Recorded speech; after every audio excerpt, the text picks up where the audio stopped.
Hello बच्चों, कैसे हैं आप लोग। मैं आशा करता हूं कि आप लोग स्वस्थ हों, मस्त हों और पढ़ाई में व्यस्त हों। मैं अनिरुद्ध एक बार फिर से एक स्पेशल क्लास में आप लोगों का यूट्यूब पर, मेरे यूट्यूब चैनल अनुपम क्लासेस में आपका स्वागत है। तो आज की क्या स्पेशल क्लास होने वाली है। आज आप लोगों का बोर्ड का पेपर हुआ ही होगा, विज्ञान का। क्या विज्ञान का, ये देख लीजिए। जो लोग पढ़े होंगे उनके लिए तो एकदम सिंपल सा पेपर, ये जो पेपर है बहुत ही आसान पेपर बन करके आया होगा। अगर मैं इस सेट के हिसाब से बात करें और भी सेटों का, तो अगर जिस तरह से पेपर इसमें आया है और भी इस सेट में बहुत ही आसान तरीके से आया होगा। जो लोग पढ़े होंगे उनके लिए बेहद आसान रहा होगा, लेकिन जो लोग नहीं पढ़े होंगे उनके लिए तो राई का पहाड़ तो बन ही जाता है। ठीक, तो देर ना करते हुए आगे बढ़ते हैं, पेपर के एनालिसिस करते हैं। अगर बात किया जाए तो आप लोगों का पार्ट में यानी खंड अ में आप लोगों का बहुविकल्पी दिया है। 1 से 20 तक तो बहुविकल्पी दिया है। बहुत ही बढ़िया ट्रिक है ये बहुविकल्पी। नंबर गेन करने का 20 नंबर अगर आप लोग थोड़ा सा भी एनालिसिस करके बहुविकल्पी में ट्रिक लगा पाएंगे तो बहुत ही आसानी से नंबर गेन कर लेंगे। ठीक है, तो देर ना करते हुए चलिए आगे बढ़ते हैं। क्या है बहुविकल्पी। पहले के सेक्शन की बात किया जाए तो पहला जो सेक्शन है वह फिजिक्स से है, दूसरा जो सेक्शन है वह केमिस्ट्री से है और तीसरा जो सेक्शन है यह बायोलॉजी से है। ठीक, तो आगे बढ़ते हैं देर ना करते हुए एकदम, क्योंकि आप लोग बेसब्री से इंतज़ार कर रहे होंगे कि जल्दी से जल्दी एनालिसिस हो हमारा कौन सा। अगर आप लोग जो भी ट्रिक किए होंगे एक बार उठा करके ओपन करके अपने सामने ओपन करके बैठ जाइए और पेपर एनालिसिस का आनंद लीजिए। चलिए आगे बढ़ते हैं। अगर बात की जाए पहला प्रश्न जो है एकदम सिंपल सा है, पहले लेसन से है। प्रकाश के परावर्तन के नियम सदैव सत्य होते हैं। प्रकाश के परावर्तन के नियम सदैव सत्य होते हैं। तो पहला है, ए है केवल अवतल दर्पण के लिए, बी केवल उत्तल दर्पण के लिए, सी केवल समतल दर्पण के लिए, डी इनमें से सभी। ठीक, law of reflection are always true for only concave mirror, only convex mirror, only plane mirror, all of these. तो डियर स्टूडेंट, आप लोगों को पहला लेसन पढ़ाया गया होगा, बहुत ही आसान है। रिफ्लेक्शन कहाँ से होता है, बिल्कुल, चाहे आप कर्व मिरर ले लें, ठीक, चाहे आप प्लेन मिरर ले लें, चाहे कर्व में चाहे कॉनकेव मिरर ले लें, चाहे कॉन्वेक्स मिरर ले लें, सब में क्या होता है, रिफ्लेक्शन होता है। ठीक, तो क्या हो जाएगा, अगर बात किया जाए इसके ऑप्शन की कौन सा ऑप्शन सही होगा, तो इसमें से क्या होगा, ऑप्शन डी सही होगा। कैसे, अवतल दर्पण में भी रिफ्लेक्शन होता है, उत्तल दर्पण में भी रिफ्लेक्शन होता है, समतल दर्पण में भी रिफ्लेक्शन होता है। जब आप लोग सुबह तैयार होने के लिए कंघी करने के लिए, बाल कंघी करने के लिए शीशे के सामने यानी कि मिरर के सामने खड़े होते हैं, तो वो जो आपका फिगर बन रहा है उसमें तो वही क्या है, रिफ्लेक्शन तो है। ठीक, आगे बढ़ते हैं। यानी कि पहले प्रश्न का कौन सा ऑप्शन सही है, ऑप्शन डी, पहले का ऑप्शन डी, फर्स्ट का ऑप्शन डी सही है। ठीक, अब दूसरे की बात किया जाए, किसी वस्तु का आवर्धित काल्पनिक प्रतिबिंब बन सकता है। किसी वस्तु का आवर्धित काल्पनिक प्रतिबिंब बन सकता है, तो ऑप्शन डी उत्तल लेंस द्वारा, ऑप्शन बी उत्तल दर्पण द्वारा, ऑप्शन सी अवतल दर्पण द्वारा, ऑप्शन डी ए और सी दोनों। Magnified virtual image of an object can be formed by convex lens, convex mirror, concave mirror, both A and C। क्या बोला इसमें, आवर्धित काल्पनिक प्रतिबिंब, आवर्धित यानी कि जितना बड़ा वस्तु है उससे कहीं बड़ा, इतना बड़ा अगर वस्तु है इससे कहीं बड़ा इमेज बन रहा हो, इससे कहीं बड़ा इमेज बन रहा हो, तो बड़ा इमेज किस में बनता है, ध्यान रखिएगा, आप लोगों को रिमाइंड करवा दिया जाए। क्या होता है, कॉन्वेक्स मिरर में, कॉनकेव मिरर में, किसमें, कॉनकेव मिरर में, कॉनकेव मिरर में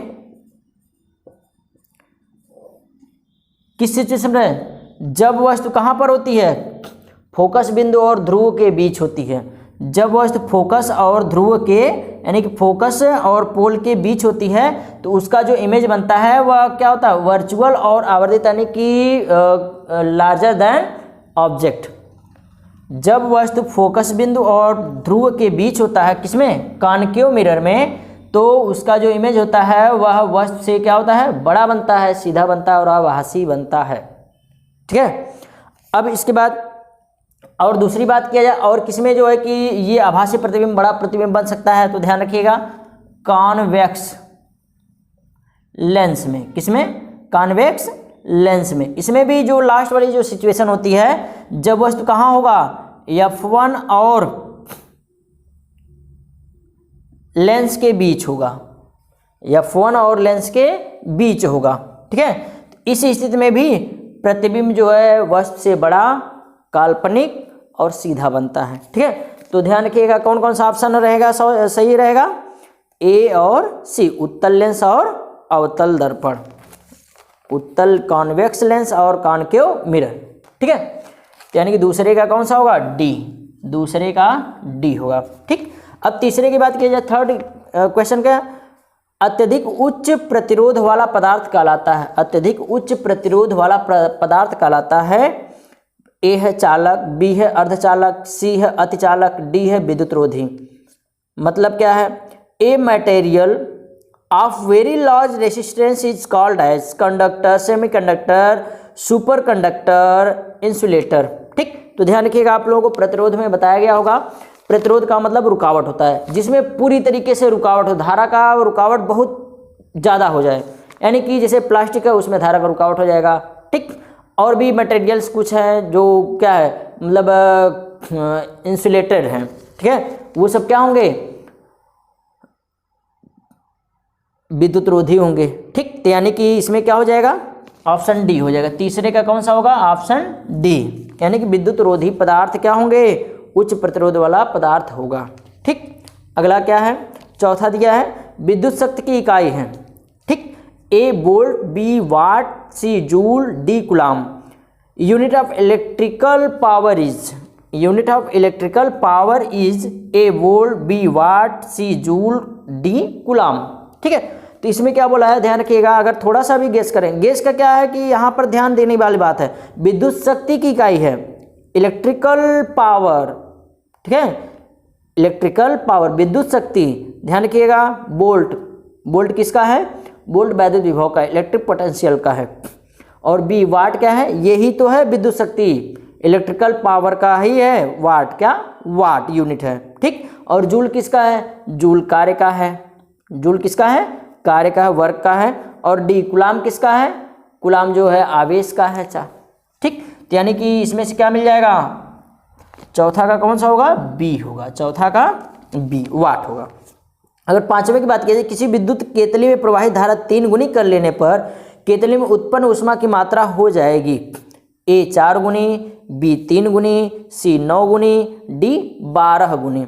if current flowing in an electric kettle is tripled, heat produced in the kettle will become A 4 times, B 3 times, C 9 times, D 12 times। ठीक, तो इसको थोड़ा सा देख लीजिए आप लोग, क्या होता है, अगर देखा जाए तो W is equal to work is equal to, ठीक, क्या होगा, I स्क्वायर, देखिए VIT होता है, क्या होता है, VIT, डायरेक्ट यहां समझिए। ठीक है, अब किया गया कार्य क्या है, उत्सर्जित ऊष्मा। ठीक है, किया गया वैद्युत कार्य उत्सर्जित ऊष्मा, ठीक, या ह्रास ऊष्मा के बराबर होता है। ठीक है, तो यहां से आप लोग कर लेंगे, तो अगर W बराबर यहां लिख दे तो हीट इज हीट VIT हो जाएगा, VIT हो जाएगा। ठीक, और भी अगर इसको करना चाहें तो यहाँ से W बराबर और भी क्या हो जाएगा, V की वैल्यू ओम के नियम से V बराबर क्या रखिए, I इंटू आर रख लेते हैं, I इंटू आर रख लेते हैं। W इज इक्वल टू क्या हो जाएगा, I into R, I into R into I into T, I से I मल्टीप्लाई हुआ तो ये हो जाएगा I square R into T. ठीक, तो हीट इज इक्वल टू क्या हो जाएगा, यही वैल्यू हीट की भी हो जाएगी, तो यहाँ हो जाएगा I square R into T हो जाएगा। ठीक है, तो यानी कि मैक्सिमम वैल्यू क्या हो रही है यहाँ से। ठीक, तो हीट इज इक्वल टू, अगर I का 3 घात है, I 3 टाइम है, कितना टाइम है, 3 गुना कर देते हैं, धारा का 3 गुना करते हैं तो 3 गुना 3 3I का होल स्क्वायर कर लेते हैं तो कितना हो जाएगा 9 गुना हो जाएगा। कितना गुना हो जाएगा? 9 टाइम होगा। ठीक, तो कौन सा ऑप्शन सही होगा? पांचवें का सी। कितना गुना हो जाएगा? 9 गुना हो जाएगा। ठीक, अब छठा देख लेते हैं। एक व्यक्ति दूर स्थित वस्तुओं को स्पष्ट रूप से देखने में असमर्थ है। अगर दूर कोई वस्तु है वह नहीं देख पाता दूर की वस्तु, इसका मतलब नज़दीक वस्तु देख लेता है। ठीक है, अब उसके नेत्र में कौन सा दोष होगा? जब नज़दीक की वस्तु देखता है तो कौन सा दोष होगा? ध्यान रखिएगा, निकट दृष्टि दोष होगा। चलिए देख लेते हैं ऑप्शन का। ए है दीर्घ दृष्टि दोष, बी है निकट दृष्टि दोष, जरा दूर दृष्टि दोष, और डी है इनमें से सभी। ठीक, a person will unable to see distance object clearly, defect in his eyes will be long sightedness, near sightedness, C presbyopia, all of these. ठीक, तो अभी हम आप लोगों को बताए हैं अगर दूर की वस्तु नहीं दिख रही इसका मतलब नज़दीक की वस्तु दिखेगी। जब नज़दीक की वस्तु अगर दिख रही है तो उसमें कौन सा दोष होगा? निकट दिश दोष। क्या होता है? निकट दिश दोष। नज़दीक की वस्तु दिखती है, दूर की वस्तु नहीं दिखती है। नज़दीक की वस्तु दिखती है और दूर की वस्तु नहीं दिखती है, तो उसमें कौन सा दोष होगा? निकट दिश दोष। ठीक, और इसी का अगर रिवर्स किया जाए, यानी कि 6 का अगर रिवर्स किया जाता है तो नज़दीक की नहीं दिखती है, दूर की दिखती है, तो कौन सा दोष होता है? दूर दिश दोष, हाइपरमाइपिया। ठीक, तो इसमें कौन सा हो जाएगा option? Option B. Option B is correct answer. 7, एक अवतल दर्पण किसी वस्तु का वास्तविक उल्टा और अत्यधिक छोटा प्रतिबिंब बनाता है। एक अवतल दर्पण किसी वस्तु का वास्तविक उल्टा और अत्यधिक छोटा प्रतिबिंब बनाता है। वस्तु की स्थिति होगी, वस्तु की स्थिति होगी क्या है? चलिए, ए है फोकस पर, बी है ध्रुव और फोकस के बीच, सी है वक्रता केंद्र पर, डी है अनंत पर। If a concave mirror form real inverted and a very small image of an object, then object should be situated A focus, B between pole and focus, C at center of curvature, D at infinity। ध्यान रखिएगा, इसमें क्या बोला है कि एक concave mirror है यानी कि अवतल दर्पण है। ठीक, उसमें जो इमेज फॉर्मेशन हो रहा है वह वास्तविक हो रहा है, उल्टा हो रहा है और बहुत ही छोटा हो रहा है। तो इसका मतलब प्रतिबिंब कहाँ होगा? तो ध्यान रखिएगा, कहाँ होगा प्रतिबिंब? कॉन्केव मिरर है, सबसे छोटा और वास्तविक प्रतिबिंब कहाँ बनता है? जब वस्तु कहाँ होती है? अनंत पर, इनफाइनाइट पर। जब वस्तु कहाँ होती है? अनंत पर होती है। ठीक, तो इमेज फॉर्मेशन कहाँ होता है? पोल पर होता है, और वो भी यहां पर, ये छोटा सा, ये छोटा सा। तो ये प्रतिबिंब कहाँ बनेगा? वास्तविक फोकस बिंदु पर और उल्टा बनेगा। ठीक, तो वस्तु कहाँ रहेगी? अनंत पर। कहाँ रहेगी? अनंत पर, अनंत पर। ठीक, तो 7 का क्या होगा? D eight infinite. 7 का डी अनंत पर होगा। ठीक, अब आ जाते हैं अगला जो सेक्शन है वह है केमिस्ट्री का। केमिस्ट्री का देख लेते हैं। कार्बन को वायु में जलाने पर कार्बन डाइऑक्साइड गैस बनता है, यह किसका उदाहरण है? क्या है? संयोजन अपक्रिया का, संयोजन अपक्रिया का, विस्थापन अपक्रिया का, द्विविस्थापन अपक्रिया का, वियोजन अपक्रिया का। ठीक, burning of carbon in air to form carbon dioxide gas is an example of.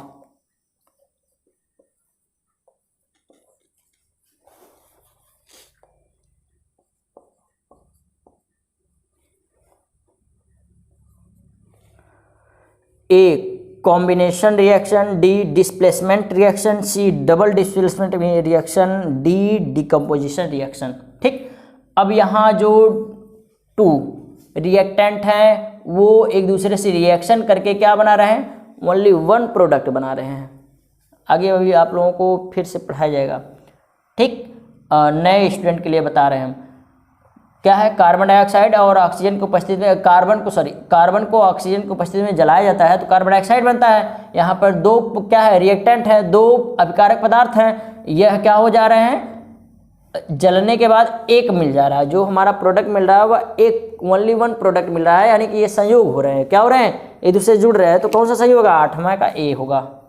8 का ए। ठीक, दूसरे का मतलब अगला देख लेते हैं 9th का। जिंक चूड़ पर तनु सल्फ्यूरिक अम्ल की अपक्रिया से गैस निकलती है। जिंक चूड़ देख लेते हैं क्वेश्चन। जिंक चूड़ तनु सल्फ्यूरिक अम्ल H2SO4 जब ये क्या करता है अपक्रिया कर से कौन सा गैस निकलेगा, इसका कर लेते हैं तो ये हो जाएगा zinc sulphate ZnSO4 plus H2 gas निकलेगी। क्या निकलेगी? H2 gas. ठीक, तो इसमें से ऑप्शन आप लोगों का मिल जाए A H2, B और क्या O2, C Cl2, D CO2। ठीक, तो कौन सी गैस मिल रही है? H2, यानी कि H2A मतलब सही है, यानी कि 9th का कौन सा सही है? A H2 गैस निकल रही है। ठीक है, अब 10 का देख लेते हैं। सामान्य तापक्रम तथा दाब में द्रव के रूप में पाई जाने वाली अधातु। अधातु की अगर बात की जाए तो द्रव के रूप में पाई जाने वाली दो प्रकार की द्रव के रूप में, एक अधातु है, एक यानी कि धातु है। ठीक, अगर धातु की बात किया जाए, देखिए धातु की बात किया जाए, धातु क्या है? Hg पारा। ठीक, द्रव के रूप में सामान्य ताप दाब पर। ठीक है, अगर अधातु की बात किया जाए, अधातु की बात किया जाए तो ये क्या है? Bromine Br। ठीक, तो क्वेश्चन में क्या बोला है? द्रव के रूप में पाई जाने वाली अधातु, द्रव के रूप में पाई जाने वाली अधातु, द्रव के रूप में पाई जाने वाली अधातु। ठीक है, तो कौन सी होगी? ब्रोमीन। क्या है ऑप्शन दिया है? बी। 10 का बी, 10 का बी ऑप्शन होगा। ठीक, अगर बात करते हैं अगला 11th का। प्रोपेनोन में क्रियात्मक समूह है। प्रोपेनोन। ठीक, आप लोगों को IUPAC नाम पढ़ाया गया होगा। ठीक है, तो IUPAC नाम में क्रियात्मक समूह पढ़ाया गया होगा। ठीक, प्रोपेनोन क्या होता है? सेम एल्काइन यौगिक की ग्रुप की तरह होता है, लेकिन उसमें क्या हो जाता है आप लोगों का डबल बॉन्ड कार्बन के साथ ऑक्सीजन को बनाता है। ठीक है, कार्बन के साथ क्या होता है? ऑक्सीजन का डबल बॉन्ड बनाता है, और सिंगल सिंगल जो है क्या होता है? क्रियात्मक समूह एक बन जाता है। ठीक, तो अगर बात किया जाए तो इसमें क्या हो जाएगा? 11th का ए दिया है OH। ए क्या है? OH है, और बी क्या है? COOH है। ये एल्कोहल का है, ये कार्बोक्सिलिक का है, और ये क्या है? CO का है, और अगला डी जो है CHO का है।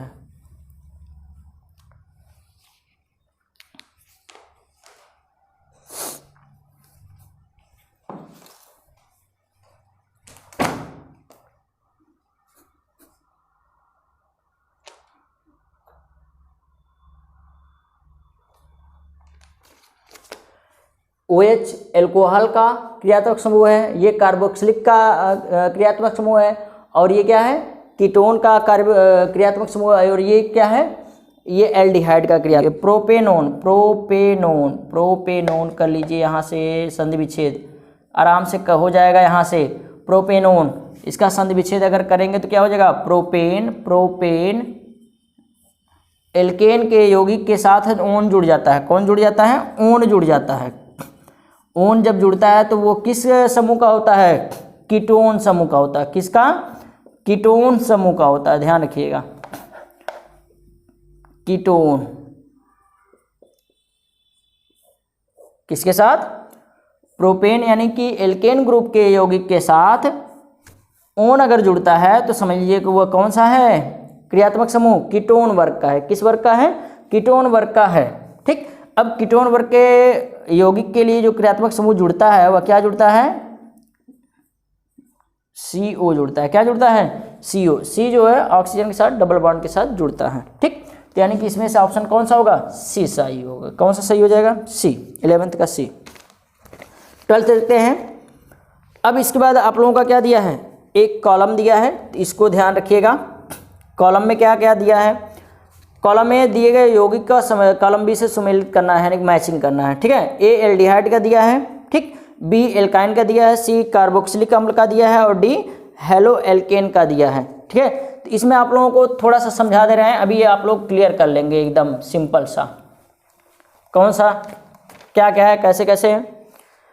अगर एल्डिहाइड की बात किया जाए, किसका? एल्डिहाइड की बात किया जाए तो एल्डिहाइड में क्या अभी हम बताएं, एल्डिहाइड में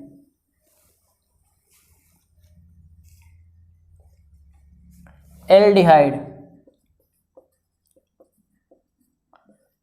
में क्या जुड़ता है लास्ट में, CHO जुड़ता है, CHO जुड़ता है, ठीक है। और इसके बाद एल्काइन दिया है, एल्काइन, ये क्या होता है, ये इसमें क्या होता है, अगर एल्काइन के स्पेशल ग्रुप की बात किया जाए तो एक ट्रिपल बॉन्ड होता है, कार्बन समूहों के बीच क्या होता है, एक ट्रिपल बॉन्ड होता है, ठीक। और अगला क्या दिया है, कार्बोक्सिलिक अम्ल के दिया है, कार्बोक्सिलिक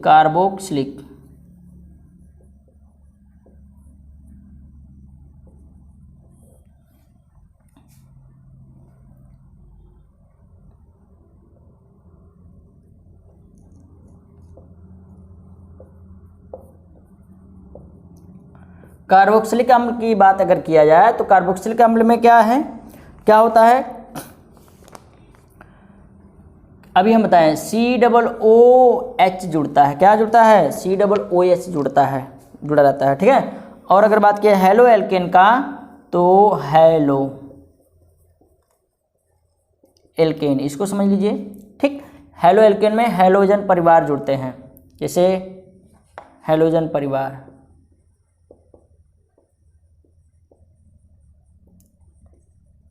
समझिए इसको, हेलो एल्केन, ठीक है। एल्डिहाइड में क्या जुड़ता है लास्ट में, CHO जुड़ता है, ठीक। एल्काइन में क्या होता है, कार्बन परमाणुओं के बीच ट्रिपल बॉन्ड होता है, ठीक। और कार्बोक्सिलिक अम्ल में COOH जुड़ा रहता है, ठीक है। और हेलो एल्केन में हेलोजन परिवार जो है वह एल्केन ग्रुप के यौगिकों के साथ जुड़ा रहता है, किसके साथ, एल्केन ग्रुप के यौगिकों के साथ जुड़ा रहता है, ठीक। अगर एल्केन ग्रुप के यौगिक को बात किया जाए तो इसका जो फार्मूला होता है CnH2n+2 होता है, ठीक है। लेकिन यहाँ जब हाइड्रोजन परिवार जुड़ जाएगा तो एक हाइड्रोजन का क्या हो जाएगा, लोप हो जाएगा, तो यानी कि यहाँ हो जाएगा H2n+1, ठीक। फिर इसके बाद हाइड्रोजन परिवार, ठीक है, क्या हो जाएगा, हाइड्रोजन परिवार को जोड़ लेते हैं, ठीक है।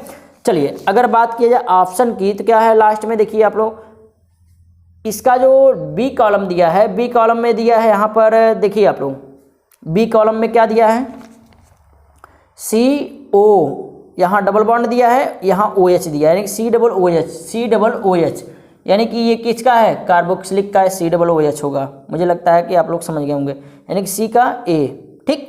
अब दूसरा बी वाला क्या दिया है लास्ट में, देखिए आप लोग C, यहाँ O और यहाँ ऊपर H, C जो है ऑक्सीजन के साथ है, डबल बॉन्ड से है, और H के साथ सिंगल बॉन्ड से है, ठीक है। यानी कि CHO क्या है, CHO यानी कि किसके साथ है ये, CHO एल्डिहाइड के साथ, किसके साथ होगा, एल्डिहाइड के साथ, यानी कि बी वाला किसके साथ है होगा, मिलेगा A के साथ, ठीक है। अब इसके बाद इसका C देख लेते हैं। अगर C दिया है तो आप लोग देख पा रहे होंगे इधर C 3 प्रोपेन का हो गया, यहाँ पर जो है कि क्या होंगे, फार्मूला देखिए एल्केन का, एल्केन के CnH2n+2, ठीक। अब प्रोपेन की बात किया जाए तो 3 H2 1 3 5 3 दूना 6 1 7 7 हाइड्रोजन हो जाएगा, प्लस एक ठो कोई जो है हेलोजन परिवार रहेगा, ठीक। तो यहाँ गिन लेते हैं, थोड़ा सा देख लेते हैं, 1 2 3 ठो कार्बन हो गए, ठीक है, 7 ठो हाइड्रोजन होंगे, ठीक है, 1 2 3 4 5 6 7 हाइड्रोजन और एक ठो कोई हेलोजन परिवार में ब्रोमीन दे दिया है तो ब्रोमीन हो जाएगा Br जुड़ गया, ठीक। एकदम सिंपल सा है, देखिए हेलोजन परिवार अगर आप लोगों को पता होगा तो आराम से कर लेंगे, ठीक। तो हमें लगता है कि ये C वाला किसका होगा, D में जुड़ेगा, C वाला किसका होगा, D का हो जाएगा, ठीक। अब इसके बाद ये जो D वाला है, कार्बन परमाणु के ऊपर ट्रिपल बॉन्ड, कार्बन परमाणु के बाद ट्रिपल बॉन्ड किसका होता है, एल्काइन का होता है, यानी कि D का B से जुड़ेगा, ठीक। तो कौन सा ऑप्शन होगा, ऑप्शन हमें लगता है कि D वाला होगा, इसका कौन सा होगा, 12 का कौन सा होगा, D वाला, आप लोग मिला लीजिएगा, ठीक। 13 का दे, कार्बन परमाणु की संख्या कितनी होती है, बिल्कुल सिंपल सा है, कार्बन परमाणु की संख्या, कार्बन जो है 4 दे भी देता है, 4 ले भी, कार्बन का 6 होता है, कार्बन का कितना परमाणु क्रमांक 6, तो अगर भरा जाए तो 2 4, ठीक। अब ये लास्ट वाले यानी कि K कोष का और ये L कोष का, तो L कोष में 4 ही परमाणु हैं, जबकि होना चाहिए टोटल 8 होना चाहिए, ठीक। आधा पे है तो अगर आधा पे है तो आधा ले सकता है, आधा दे सकता है, यानी कि 4 है तो 4 क्या होगा, दे भी सकता है, 4 ले भी सकता है, तो कार्बन का कितने संयुक्ता होगी, 4 होगी, 13 का बी दिया है 4, ठीक, 13 का बी 4 दिया है। नेक्स्ट अगर अब नेक्स्ट है क्या है, बायोलॉजी का आ गया, ठीक, 14वां क्वेश्चन बायोलॉजी का। कौन सा क्या दिया है, वह जैव प्रक्रम जिसके द्वारा हानिकारक पदार्थों का निष्कासन शरीर से होता है, एक्सट्रैक्शन जो होता है वह शरीर से होता है, तो किसके द्वारा होता है, अगर बात किया जाए तो बिल्कुल सिंपल सा उत्सर्जन होगा। कौन सा हो जाएगा, ए वाला खुद दिया है, एक वाला दिया है जनन, दूसरा वाला क्या दिया है उत्सर्जन, तीसरा वाला दिया है पाचन, चौथा दिया है परिसंचरण, तो कौन सा होगा 14 का बी होगा, 14 का बी उत्सर्जन एक्सक्रिएशन, ठीक। और 15 के बाद बात किया जाए, 15 के प्रकाश संश्लेषण के दौरान निम्न में कौन सी एक क्रिया नहीं होती है, एक क्रिया नहीं होती है, क्लोरोफिल द्वारा प्रकाश ऊर्जा को अवशोषित करता है, बिल्कुल प्रकाश संश्लेषण में क्लोरोफिल द्वारा ही प्रकाश ऊर्जा को अवशोषित किया जाता है, ठीक है। और अगर बी की बात किया जाए, प्रकाश ऊर्जा को रासायनिक ऊर्जा में परिवर्तित करता है, प्रकाश संश्लेषण के दौरान प्रकाश ऊर्जा को रासायनिक ऊर्जा में परिवर्तित करता है, ठीक है, बिल्कुल ये भी होता है। डी कार्बन डाइऑक्साइड का कार्बोहाइड्रेट में अपचयन, बिल्कुल वो विखंडित करके तब जाकर के कार्बोहाइड्रेट में अपचयन होता है, ठीक है। और डी की बात किया जाए, ग्लूकोज का पायरुविक अम्ल में विखंडन, ये ध्यान रखिएगा ग्लूकोज का पायरुविक अम्ल में विखंडन नहीं होता है, ठीक है, फ्रक्टोज और मल्टोज में विखंडन होता है, ठीक है। तो यहाँ पर क्या हो जाएगा, डी वाला ऑप्शन होगा। कौन सा नहीं पूछा है, क्रिया नहीं होती है, तो क्या होगा ग्लूकोज का पायरुविक अम्ल में विखंडन नहीं होता है, ठीक, ग्लूकोज का पायरुविक अम्ल में विखंडन नहीं होता। बल्कि किस बात किया जाए, प्राकृतिक वर्ण या चयन द्वारा जैव विकास का सिद्धांत किसने प्रतिपादित किया था, क्या हो जाएगा इसका, A Charles Darwin, B Lamarck, C Gregor John Mendel, D Hugo de Vries, ठीक। तो कौन सा होगा अगर क्या है, थियरी ऑफ ऑर्गेनिक इवोल्यूशन, ये किसके द्वारा लिखा गया है, बाय नेचुरल सिलेक्शन, ये किसके द्वारा, तो ध्यान रखिएगा चार्ल्स डार्विन के द्वारा, यानी कि इसका क्या हो जाएगा 16 का ए होगा, चार्ल्स डार्विन, ठीक। अब नेक्स्ट की बात किया जाए 17, तो मेंडल ने अपने प्रयोग किस पौधे में किए थे, तो बिल्कुल एकदम सिंपल सा क्वेश्चन है, ए सरसों, बी साइकस, सी अरहर, डी मटर, ठीक है। तो किस में किया गया था, मटर में, यानी कि डी हो जाएगा इसका सही, ठीक। अगर 18 की बात किया जाए, 18 में क्या है, निम्न में किस पौधे में पुष्प एकलिंगी होते हैं, तो ध्यान रखिएगा पपीता, गुड़हल, सरसों, मटर, ठीक, बिल्कुल कौन सा होगा,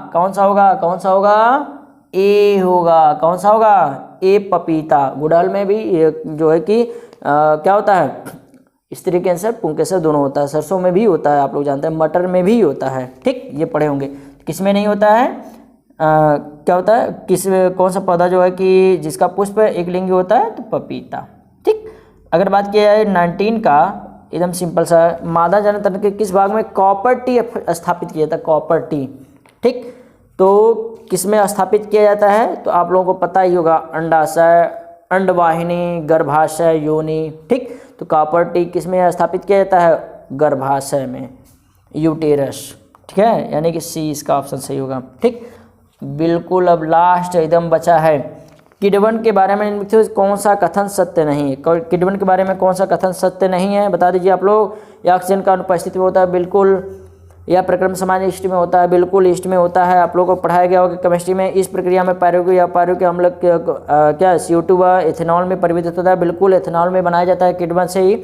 यह क्रिया माइटोकॉन्ड्रिया में संपन्न होती है, बिल्कुल नहीं, माइटोकॉन्ड्रिया में कहाँ संपन्न होगा, यानी कि इसका क्या हो जाएगा, डी हो जाएगा ऑप्शन, ठीक।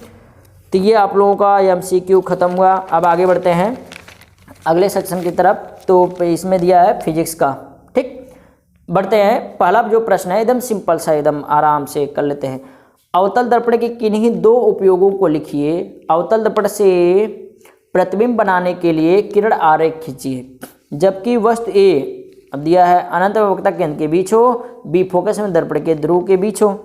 एकदम सिंपल सा है, देख कॉनकेव मिरर का उपयोग, पहला उपयोग क्या हो जाएगा, कहाँ किया जाता है, दाढ़ी बनाने के, जो शीशा उपयोग किया जाता है, मिरर का उपयोग किया जाता है दाढ़ी बनाने में,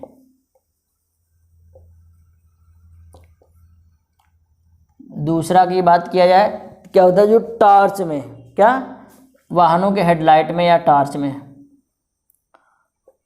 व्हीकल वाहनों के हेडलाइट में, वाहनों के हेडलाइट में, टॉर्च में। ठीक, ये क्या किया जाता है, एकदम सिंपल सा 2 लिख दीजिए, सिंपल सा, आप लोगों को नंबर मिल जाएगा, चिंता करने की जरूरत नहीं है। तो दलदल पटक हो गया। अब प्रतिबिंब बनाने के लिए आरेख खींचने के लिए बोला है। ठीक है, पहला क्या बोल दिया है स्टेटमेंट, अनंत व वक्रता केंद्र के बीच हो, अनंत और वक्रता केंद्र के बीच हो, अनंत व वक्रता केंद्र के बीच हो, एकदम सिंपल सा। ठीक, बीच हो, किसमें बोला है, कॉनकेव मिरर में, तो कॉनकेव मिरर बना लेते हैं पहले। ठीक है, अब इसके बाद क्या हो जाएगा, क्या है, अनंत और वक्रता केंद्र, मान लेते हैं ये आपका हो गया वक्रता केंद्र।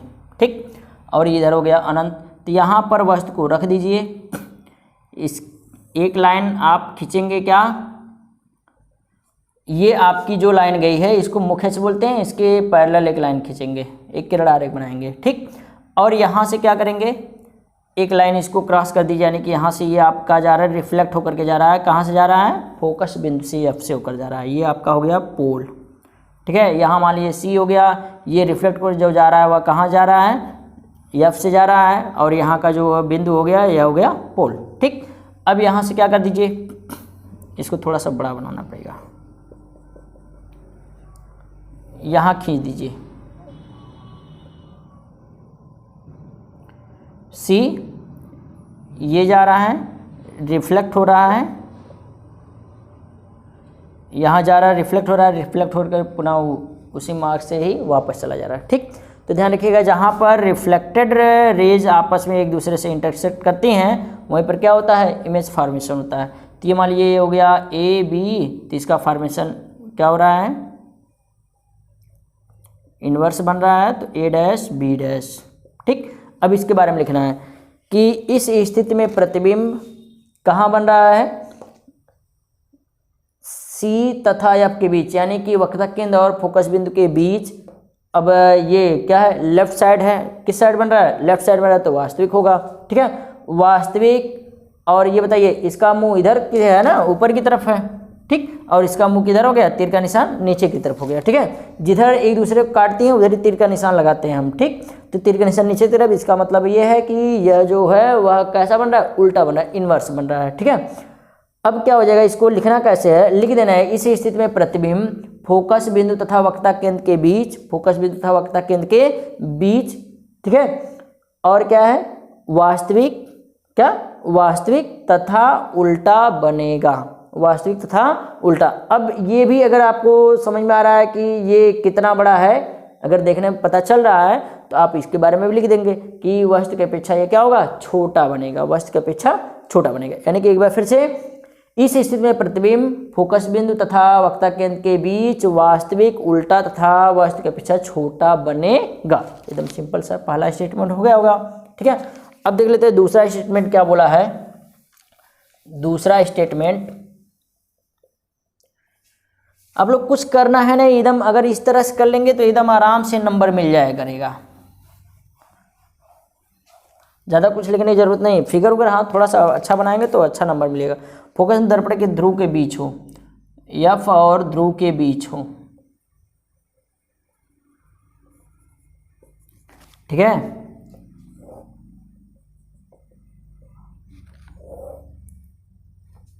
ये हो गया पोल, ये हो गया मुख एच, ये हो गया सी, ये हो गया एफ। ठीक, इन दोनों के बीच, एफ और पी के बीच बोल रहा है, यहाँ मान लेते हैं हो गया, तो ये हो रहा है, तो यहाँ रिफ्लेक्ट वगैरह एफ से ही जाएगा। ठीक, और ये जो है ये कहाँ जाएगा, ये रिफ्लेक्ट होगा, यहाँ जाएगा, रिफ्लेक्ट होगा, सी से जाएगा।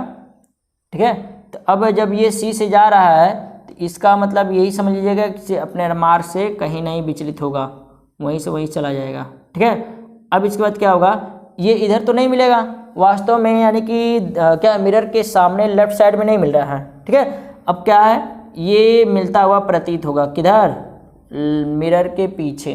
ठीक, तो यहाँ पर क्या हो जाएगा, इमेज बन जाएगा, ये हो गया ए बी, ये हो गया ए डैश बी डैश। अब इसको लिखना है, क्या लिखेंगे, इस स्थिति में प्रतिबिंब इस स्थिति में प्रतिबिंब कहाँ बन रहा है? दर्पण के पीछे वस्तु से बड़ा तथा जिधर इसका मुंह है उधर इसका भी मुंह है, यानी सीधा बन रहा है। ठीक है, यानी कि एक बार फिर से बता दे रहे हैं आप लोगों को, इस स्थिति में प्रतिबिंब क्या दर्पण के पीछे वस्तु से बड़ा तथा सीधा बनेगा। बस ये लिखना है आप लोगों का पूरा नंबर मिले, 4 नंबर का है, लिख देंगे तो मिल जाएगा आराम से। दूसरा अगर बात की जाए अपवर्तन के क्या नियम है, अपवर्तन के क्या नियम है?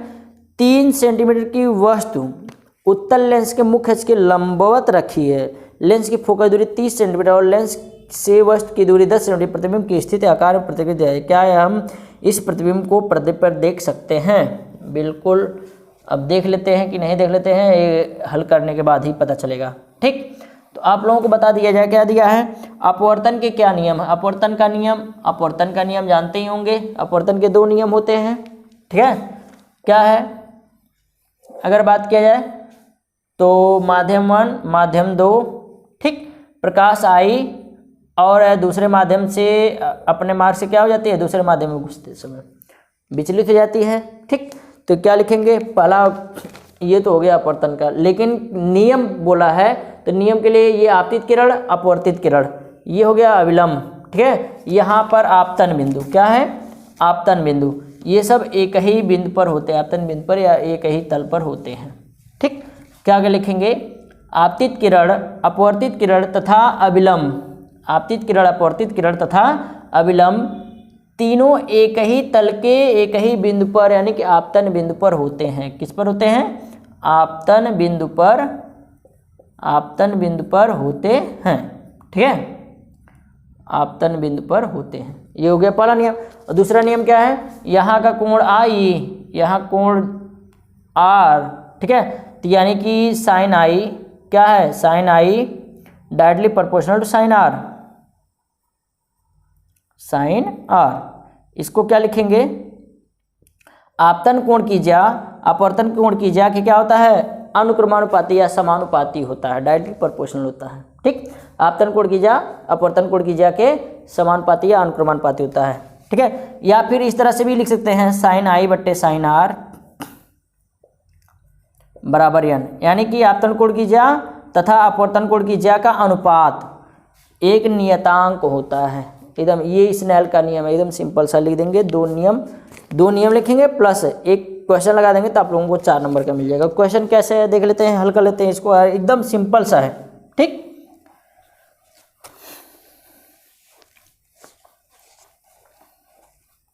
क्या है? 3 सेंटीमीटर की कोई वस्तु है, 3 सेंटीमीटर की कोई वस्तु, एकदम फ्रेमिंग कर लीजिए, आराम से लिखते हैं।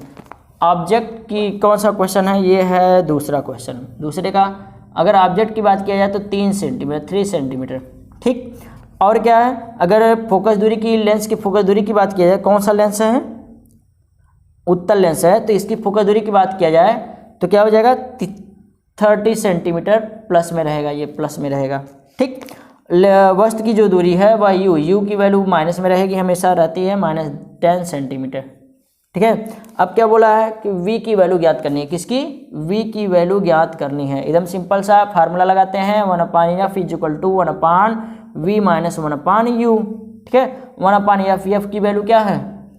30 प्लस इक्वल 1/v की वैल्यू ज्ञात करनी माइनस 1/u, u की वैल्यू -10। तो ये क्या हो जाएगा इसका लेकिन, तो ये हो जाएगा 1/30, ये माइनस प्लस हो गया तो 75 कर दो तो फिर यह हो जाएगा -1/10 = 1/v। ठीक है, इन दोनों का एलसीएम लेंगे तो कितना होगा? 30 होगा, 30, ये इधर होगा 1 माइनस इधर कितना हो जाएगा? 3 हो जाएगा = 1/v। ठीक है, ये कर लेंगे तो कितना हो जाएगा? ये -2/30 = 1/v, 2 1 2 तो 15, ये हो गया। कितना हो गया? v = -15 centimetre. कितना हो गया? -15। -15 का मतलब, इसका मतलब आने का मतलब ये है लेफ्ट साइड बन रहा है, तो इसका मतलब ये जो क्या होगा? प्रतिबिंब होगा। ध्यान देना, लेंस का उल्टा जो है कि थोड़ा सा कुछ रूल रेगुलेशन होता है, ठीक है, लेंस के लिए। तो यहाँ माइनस लेफ्ट साइड में क्या होता है? वर्चुअल इमेज बनता है, वर्चुअल इमेज बनता है। ठीक है, माइनस लगा तो वर्चुअल इमेज। अब पूछा है किसको पर्दे पर उतारा जा सकता है। अगर वर्चुअल रहेगा तो पर्दे पर नहीं उतारा जा सकता, अगर रियल रहता तो पर्दे पर उतारा जा सकता। ठीक, अब इसकी आकार भी पूछा है, आकार कितना हो जाएगा, तो बिल्कुल सिंपल सा आकार लिख लेते हैं। फार्मूला होता है m equal to I upon O equal to V upon U. ठीक, आई की वैल्यू ज्ञात करनी है, ओ की वैल्यू 3 बराबर वी की वैल्यू 15 बट्टे यू की वैल्यू कितना है, यू का 10। ठीक, यहाँ कर लेते हैं, कितना हो जाएगा ये 3 इंटू 1.5 15×45 4.5 सेंटीमीटर। लेफ्ट साइड हो रहा है तो इसकी प्रकृति क्या होगी, आभासी होगी, पता ही होगा आप लोगों को। ठीक है, एकदम सिंपल से ऐसे ही लगाना था।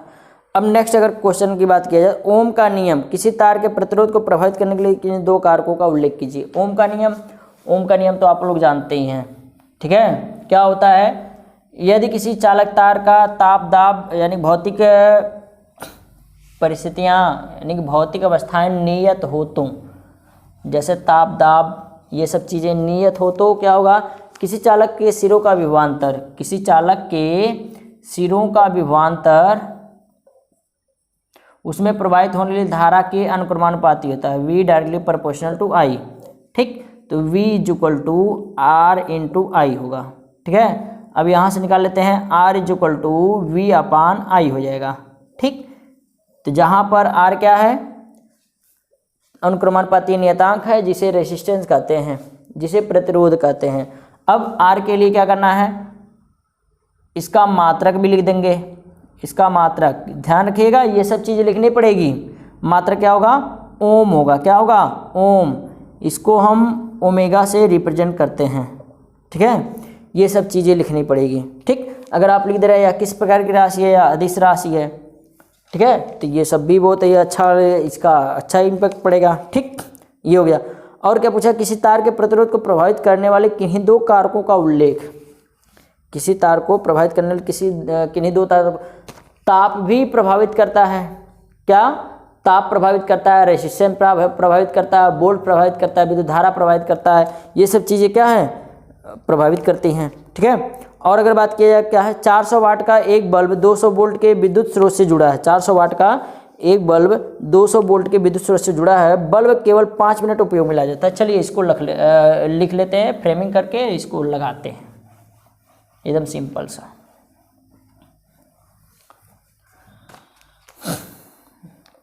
तीसरा, P बराबर 400 वाट,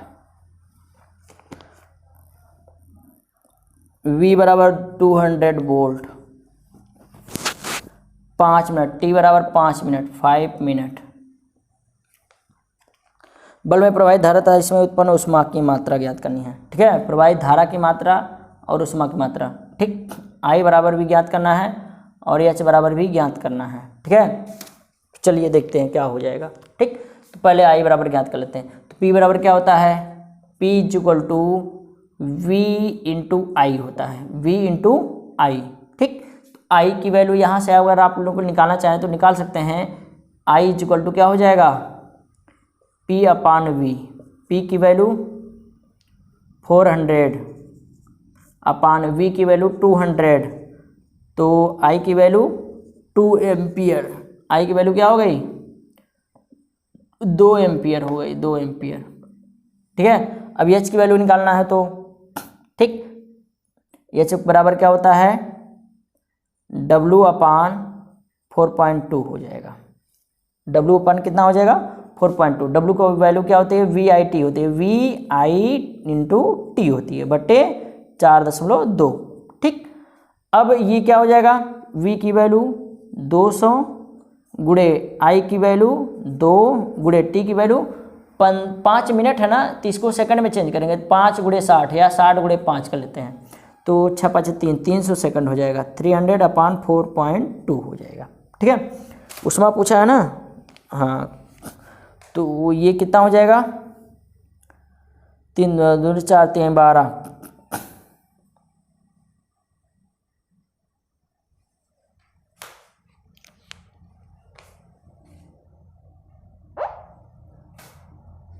इसको कैलकुलेशन कर लेते हैं तो कितना होगा, 4×1200 बटे 4.2,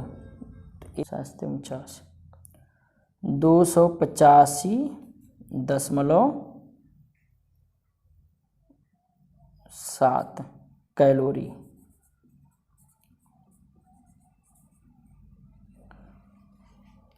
285.7 कैलोरी आ जाएगा। ठीक,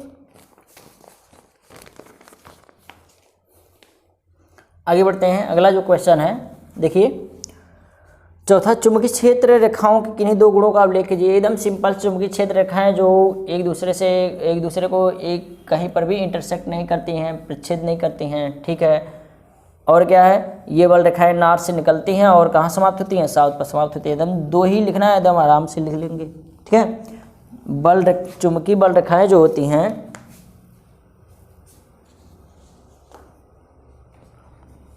अगर चौथा की बात की जाए, चुंबकीय बल रेखाएं, जैसे मान लीजिए ये चुंबक है, ठीक, नॉर्थ और ये हो गया साउथ।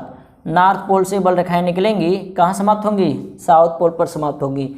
ये निष्कोणीय होती हैं, बिना किसी कोण पर होती हैं और एक दूसरे को इंटरसेक्ट भी नहीं करती हैं। ये सब हो गया। ठीक है, क्या क्या लिखेंगे, नॉर्थ से निकलेंगी, साउथ पर समाप्त होंगी, पहला हो जाएगा। अगर दो लिखना है, दो ही लिखिए। ये निष्कोणीय होती हैं, और 3 एक आधा और लिख दीजिए, ये एक दूसरे को कहीं पर भी इंटरसेक्ट यानी प्रच्छेद नहीं करती हैं। ठीक है, ये हो गया।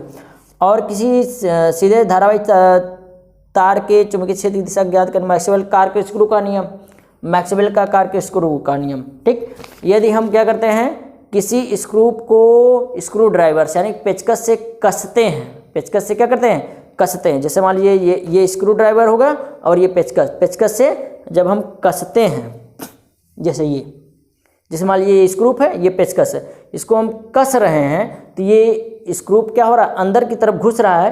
तो जब अंदर की तरफ घुस रहा है तो ड्राइवर से जो हम इस पर बल लगा रहे हैं, यहाँ पर जो बल लगा रहे हैं, ठीक है, तो जब ये घूम रहा है तो वो जो दिशा बता रहा है वह चुंबकीय क्षेत्र को बता रहा है। किसको बता रहा है, चुंबकीय क्षेत्र को। और ये जो नुकीला हिस्सा अंदर घुस रहा है वो किसको दिखा रहा है, वह धारा की दिशा को दर्शाता है। ये लिखना है आप लोगों को। ठीक, और क्या पूछ रहा है, किसी ऊर्ध्वाधर धारावाही चालक कारण उत्पन्न चुंबकीय क्षेत्र रेखाओं को दर्शाइए। एकदम रेखाओं को दर्शा देना है, एकदम सिंपल सा है। ठीक, किसी प्रदत्त क्षेत्र में एक समान चुंबकीय क्षेत्र को प्रदर्शित कर दीजिए। ठीक है, किसी भी क्षेत्र में एक समान चुंबकीय क्षेत्र को प्रदर्शित करना है तो आप लोग एक क्या कर दीजिए, कार्डबोर्ड का बताया गया होगा। ठीक, कार्डबोर्ड का क्या कर लीजिए, तार लगा दीजिए, यहाँ पर भी लगा दीजिए, यहाँ पर भी एक ऊपर लगा दीजिए। यहाँ पर आप लोगों का एकदम सिंपल सा दिखा देंगे आप चुंबकीय क्षेत्र को। ठीक है, और इसमें इसको बैटरी से जोड़ दीजिए, ये प्लस हो गया, माइनस हो गया, बैटरी से जोड़ लेते हैं। और इसके बाद इसमें लोहे की चूड़ रख लेते हैं। देखेंगे कुछ समय बाद जैसे ही इसमें धारा प्रवाहित करेंगे, लोहे की चूड़ इस दोनों कर्णों पर क्या होगा, दो टर्मिनल पर व्यवस्थित हो जाएगा। ठीक है, और ये एक समान चुंबकीय क्षेत्र दिखाएगा। ठीक, एकदम सिंपल सा है, लिख लेंगे। या अथवा करके विद्युत चुंबकीय प्रेरण को समझाना है। ठीक है, विद्युत चुंबकीय प्रेरण क्या होता है, जब एक कुंडली में धारा प्रवाहित कर रहे हैं तो धारा परिवर्तित हो रहा है और चुंबकीय फ्लक्स परिवर्तित किया जा रहा है। चुंबकीय फ्लक्स उसमें क्या किया जा रहा है, परिवर्तित किया जा रहा है। ठीक, तो वैद्युत वाहक बल परिवर्तित होता है और क्या होता है, विद्युत धारा भी परिवर्तित होती है। ठीक है, यानी वैद्युत वाहक बल और विद्युत धारा दोनों क्या होती हैं, परिवर्तित होते हैं, यानी कि प्रभावित होते हैं। इस कारण से दूसरे कुंडल में भी धारा प्रभावित होने लगती है। तो यही जो प्रक्रिया होती है विद्युत चुंबकीय प्रेरण होता है। ठीक, और इसके बाद क्या पूछा है, किसी विद्युत जनित्र द्वारा विद्युत उत्पादन किस प्रकार की ऊर्जा का उपयोग किया जाता है। बिल्कुल सिंपल, यांत्रिक ऊर्जा को किसमें कन्वर्ट करता है, वो जनरेटर विद्युत ऊर्जा में कन्वर्ट करता है। ठीक है, यानी कि मैकेनिकल जो एनर्जी होती है वह इलेक्ट्रिक करंट में कन्वर्ट करता है। ठीक है, किसी प्रत्यावर्ती धारा जनरेटर की संरचना आप लोग बना देगा, डायनामो बनाने के लिए बोला गया होगा। ठीक, तो एकदम बनाना है, उसी के बारे में लिख देना है। ठीक है, और भारत में जो आपूर्ति की जाने वाली प्रत्यावर्ती धारा शक्ति की आवृत्ति होती है वो आप लोग को उस पर बताया दिया होगा। ठीक, चलिए आगे बढ़ते हैं। एकदम सिंपल से फिजिक्स का एकदम हवा है, एकदम हवा। अगर केमिस्ट्री की बात किया जाए तो ये भी एकदम हवा ही है, एकदम सिंपल सा है। ठीक है, क्या है केमिस्ट्री का 5वां क्वेश्चन, केमिस्ट्री का देख लेते हैं अगला सेक्शन।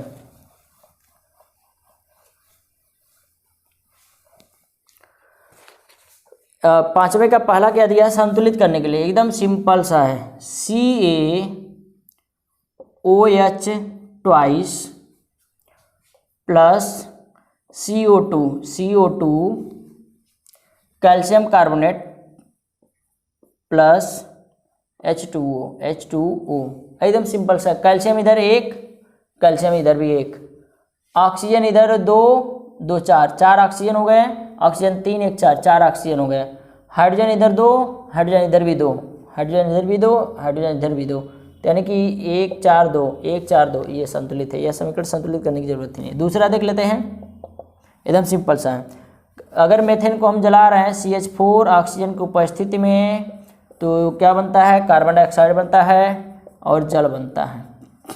ठीक है, तो यहाँ कर लेते हैं कार्बन, कार्बन एक, हाइड्रोजन 4 हाइड्रोजन 2, ठीक है, ऑक्सीजन यहाँ 2 ऑक्सीजन यहाँ 2 1 3। ठीक है, तो क्या करता है, यहाँ हाइड्रोजन 4 है, यहाँ हाइड्रोजन 2 है, तो यहाँ हम 2 बढ़ा देते हैं। ठीक है, अब देखते हैं इधर हाइड्रोजन 4 हो गया, इधर भी हाइड्रोजन 4 हो गया, ऑक्सीजन इधर 2 ऑक्सीजन 2 इधर 2 2 2 4 हो गए। ठीक है, तो यहाँ पर भी 2 बढ़ा दीजिए, ये आपका क्या हो गया, संतुलित हो गया। इधर भी ऑक्सीजन 4 हो गया, ऑक्सीजन 2 2 4 हो गया। ठीक, एकदम सिंपल सा है। और बी की अगर बात किया जाए बी का दिया है, अगला जो बी का पहला है, ये ए का पहला है। अब क्रिया FeCS ferrous plus copper sulphate, ये क्या बन रहा है, फेरस सल्फेट प्लस कॉपर अलग हो जा रहा है। मैं अब करता उत्पाद का नाम बता दें, सिंपल सा है। ये जो रिएक्शन की जो तीर है इसके लेफ्ट साइड LHS का ये रिएक्टेंट अभिकारक होता है, अभिकारक, और ये जो मिल रहा है ये प्रोडक्ट उत्पाद होता है, उत्पाद, एकदम सिंपल सा है। ये अभिकारक रिएक्टेंट और ये जो मिल रहा है ये उत्पाद प्रोडक्ट होता है। ठीक है, और अगला क्या है, उसमें अपघटन अपक्रिया का एक उदाहरण देगा, केवल अपक्रिया का उदाहरण देना, समीकरण देना है। ठीक है, उसमें अपघटन एकदम सिंपल सा है। उसमें अपघटन का क्या हो जाएगा देखते हैं, यानी कि उसमें अपघटन होता क्या है, पहले इसको थोड़ा समझ लिया, आप लोगों को बता दे रहे हैं। ऐसी अपक्रिया जो उष्मा देने के बाद, ठीक है, पदार्थ, जो ऐसी अपक्रिया जिसको उष्मा देने के बाद पदार्थ क्या होता है, 2 या 2 से अधिक सरल पदार्थों में टूट जाता है, तो उसे क्या कहते हैं, उसमें अपघटन अपक्रिया कहते हैं। ठीक, अब इसके बाद अगर बात किया जाए तो इसमें क्या हो जाएगा, जैसे कैल्शियम है, क्या है, calcium carbonate CaCO3, calcium carbonate को जब हम क्या करते हैं, गर्म करते हैं, क्या करते हैं, गर्म करते हैं, तो क्या होता है, कार्बन डाइऑक्साइड बनता है प्लस और क्या बन जाता है, कैल्शियम ऑक्साइड बनता है। क्या बनता है, कैल्शियम ऑक्साइड, कार्बन डाइऑक्साइड और कैल्शियम ऑक्साइड बनता है, एकदम सिंपल सा है। ठीक है, ये अपकारक, ये एक पदार्थ है और गर्म करने के बाद ये 2 पदार्थों में टूट गया, सरल 2 पदार्थों में, एकदम सिंपल सा लिख देंगे। ठीक है, अब ये संतुलित है कि नहीं ये भी आप लोगों को करना पड़ेगा। कार्बन 1 इधर ऑक्सीजन 3 इधर ऑक्सीजन 2 1 3, ठीक, कार्बन 1 कैल्शियम 1 हो गया। ठीक, अगर बात करें आगे छठवां का, IUPAC नाम लिखना है, बिल्कुल सिंपल सा है, ये 5वां था। अब छठवां देख लेते हैं, IUPAC नाम लिखना है तो एकदम सिंपल सा, C ट्रिपल बॉन्ड H और एक H। ठीक है, कार्बन परमाणुओं के बीच ट्रिपल बॉन्ड अगर कहीं पर भी हो, ठीक, कार्बन परमाणु को ट्रिपल बॉन्ड कहीं पर भी हो तो वो क्या होता है, अगर सब में सिंगल बॉन्ड है तो एल्केन होता है, क्या होता है, एल्केन। अगर किसी कहीं पर कार्बन परमाणु के बीच डबल बॉन्ड है, सिंगल बॉन्ड के लिए एल्केन, डबल बॉन्ड है तो एल्काइन, एल्कीन, और अगर ट्रिपल बॉन्ड है तो एल्काइन। ठीक है, अब देखिए यहाँ पर 3 बॉन्ड है और ये एकदम ओपन श्रृंखला है, ठीक है, खुली श्रृंखला है, और यहाँ पर 3 बॉन्ड है, ट्रिपल बॉन्ड है, तो कौन सा ग्रुप का होगा, एल्काइन। अब इसमें देख लीजिए कितना कार्बन है, 3 कार्बन। तीसरे नंबर कौन आता है, प्रोप आता है, कौन आता है, प्रोप में इसी का नाम आगे वाला पीछे वाला जोड़ दीजिए, आयन जोड़ दीजिए, आयन जोड़ देंगे, क्या हो जाएगा? प्रोपाइन। प्रोपाइन एकदम सिंपल सा है। तो यानी कि पहला ये छठवां का जो फर्स्ट है इसका आईयूपीएसी नाम क्या होगा? इस डायग्राम का आईयूपीएसी नाम क्या होगा? प्रोपाइन होगा। क्या हो जाएगा? प्रोपाइन। ठीक। अब अगला देख लेते हैं दूसरे का, छठवें के दूसरा, CHO।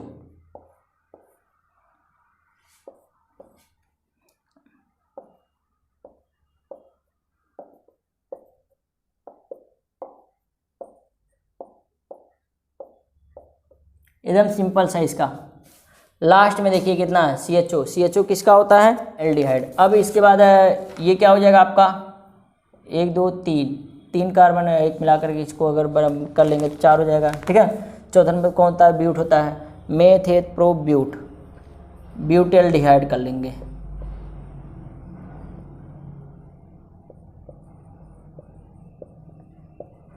क्या कर लेंगे? ब्यूटेल्डिहाइड। एकदम सिंपल सा, एकदम आईयूपीएसी नाम लिखना, ब्यूटेल्डिहाइड। ठीक। और इसका बी दिया है, संयोजकता और प्रमाण क्रमांक देखना है।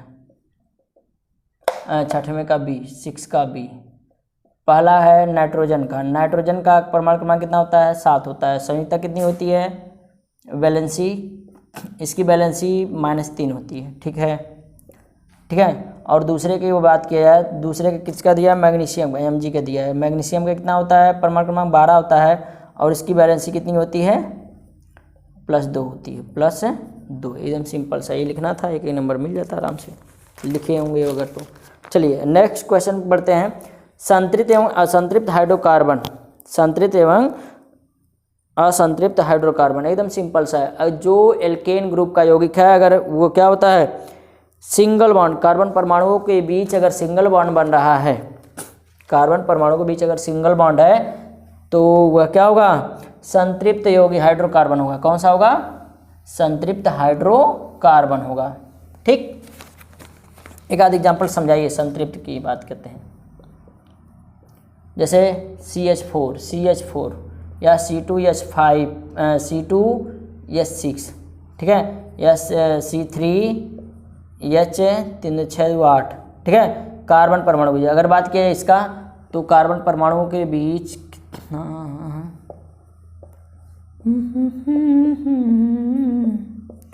कार्बन परमाणु के बीच कितना बॉन्ड है? सिंगल बॉन्ड है। इसमें भी देख लेते हैं।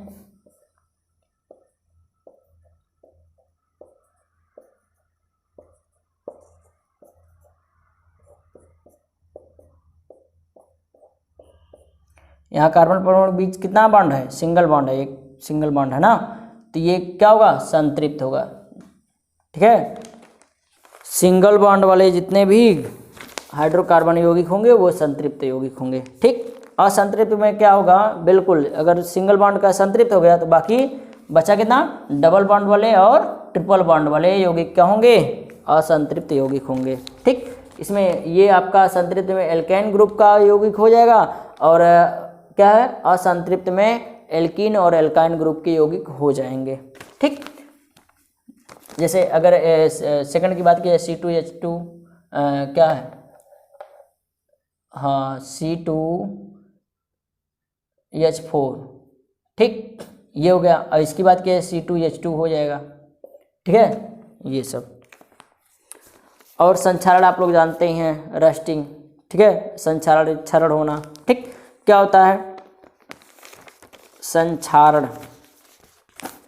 जब हम कोई धात्विक पदार्थ जैसे लोहा, कॉपर, ये सब चीज़ें क्या करते हैं? हवा में या खुले वातावरण में रख देते हैं, तो धीरे धीरे वह क्या होता है? जंग खाने लगता है। यानी कि ऑक्सीजन की उपस्थिति में ऑक्सीजन से अपक्रिया करता है, या नमी के कारण ऑक्सीजन से अपक्रिया करता है, तो धीरे धीरे वो क्या होता है? उसमें जंग पकड़ लेता है, संक्षारण होता है। और अवक्षेप अपक्रिया अगर बात की जाए, ठीक, तो ये सब चीज़ें आप लोगों को तो बताई गई होंगी। ठीक है। अवक्षेपण अभिक्रिया, बिल्कुल अवक्षेपण जब क्या होता है? जब दो अपकारक एक दूसरे को अवक्षेपित, या फिर कोई एक क्या अधिक क्रियाशील यौगिक है, वह दूसरे को क्या कर देता है?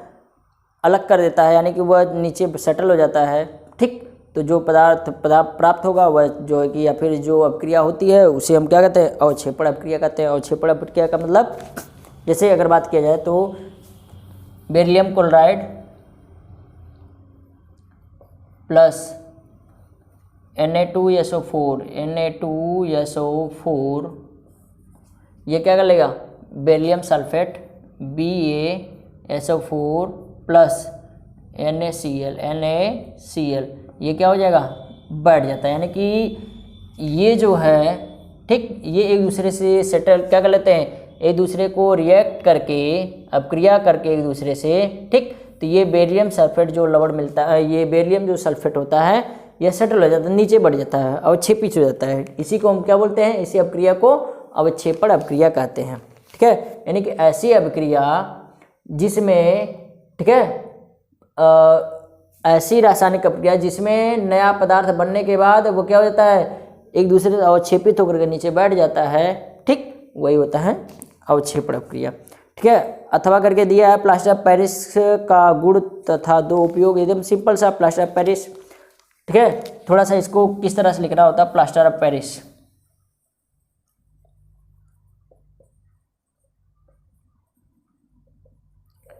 POP जिसको बोलते हैं POP, सिंपल सा लिखते हैं POP। ठीक है, क्या होता है, calcium sulphate CaSO4 into half H2O calcium sulphate CaSO4 into half H2O। इसका नाम अगर बात किया जाए तो नाम कैल्शियम सल्फेट हेमीहाइड्रेट नाम हो जाएगा। ठीक है, अब इसके बाद उपयोग भौतिक गुण बोलना है। ठीक है, गुण तथा दो उपयोग, पहले भौतिक गुण कोई भी गुण लिख दीजिए। अगर भौतिक गुण की बात की जाए तो यह इसका जो भौतिक गुण होता है यह व्हाइट रंग का यानी कि सफ़ेद रंग का चूड़ होता है, और अगर रासायनिक गुण की बात किया जाए तो यह क्या है, जल के साथ अपक्रिया करके जिप्सम का निर्माण करता है। अब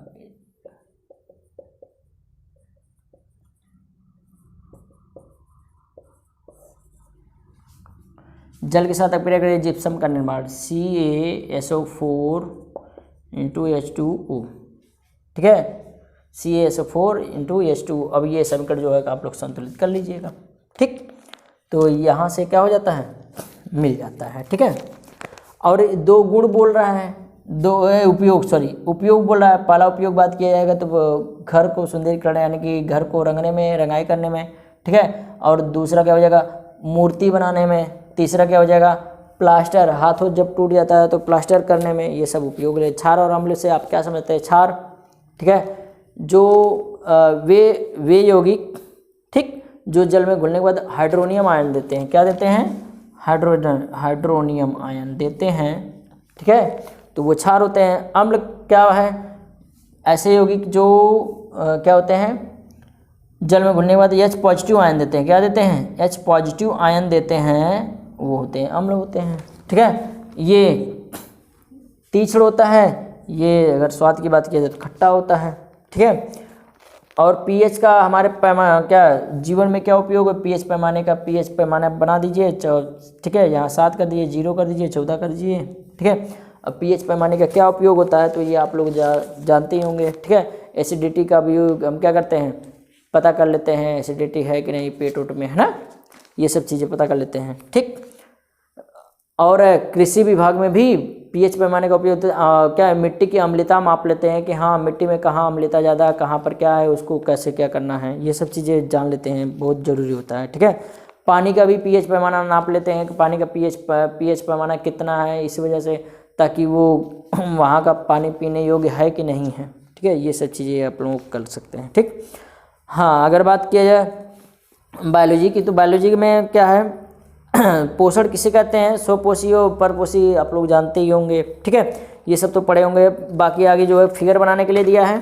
ठीक, और क्या, मानव लिंग का निर्धारित प्रक्रिया विस्तार से वर्णन करना, ये आप लोग लिखे दिए होंगे। ठीक है, ये सब चीज़ें जो है बायोलॉजी में बहुत ज़्यादा तो नहीं कुछ है, आराम से आप लोग आराम से लिख दिए होंगे। ठीक है, तो डियर स्टूडेंट कमेंट करके आप लोग ज़रूर बताइएगा कि आप लोगों को ये क्लास कैसी लगी, और ये भी बताइएगा कि आप लोग कितना प्रश्न सही किए हैं। ठीक है, अगर ये क्लास आप लोगों को हेल्पफुल लगी हो तो आप लोग, यदि आप लोग इस चैनल पर नए हैं तो चैनल को सब्सक्राइब कर लीजिए और बेल आइकन को प्रेस करना मत भूलिएगा, और सेशन को जितने ज़्यादा से ज़्यादा लोगों को हो सके उतना शेयर कर दीजिए। ठीक है, धन्यवाद, जय हिंद।